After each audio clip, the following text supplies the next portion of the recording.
சின்ன குழந்தைங்கள்லேருந்து பெரியவங்க வரைக்கும் எல்லாரும் விரும்பி சாப்பிடக்கூடிய வேர்க்கடலை இடி பர்ஃபி சரியான பக்குவத்தில் எப்படி செய்கிறதுன்னு பார்த்துடலாமா?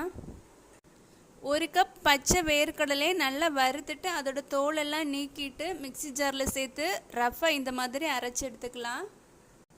ஒரு கப் கடலைக்கு 3/4 கப் வெல்லம், 1/4 கப் தண்ணி சேர்த்து கொதிக்க விட்டு வடிகட்டி எடுத்துடலாம்.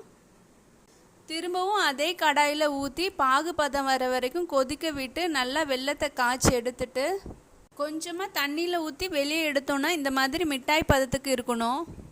ரஃப்பாக பொடிச்சு வச்சுருக்க வேர்க்கடலையை உள்ளே சேர்த்து நல்லா மிக்ஸ் பண்ணி விட்டுட்டு நெய் தடவை ஒரு பிளேட்டுக்கு மாற்றிடலாம். மாற்றிட்டு இதை நல்லா பரத்தி விட்டுடலாம். இப்போ சூடாக இருக்கும்போதே ஒரு கத்தியில் நெய் தடவிட்டு சின்ன சின்ன துண்டுகளாக கட் பண்ணி எடுத்துடலாம். நல்ல பர்ஃபெக்டான வேர்க்கடலை இடி பர்ஃபி ரெடி பண்ணியாச்சு. நீங்களும் உங்கள் குழந்தைங்களுக்கு செஞ்சு கொடுத்து என்ஜாய் பண்ணுங்கள். தேங்க்யூ. சின்ன குழந்தைங்க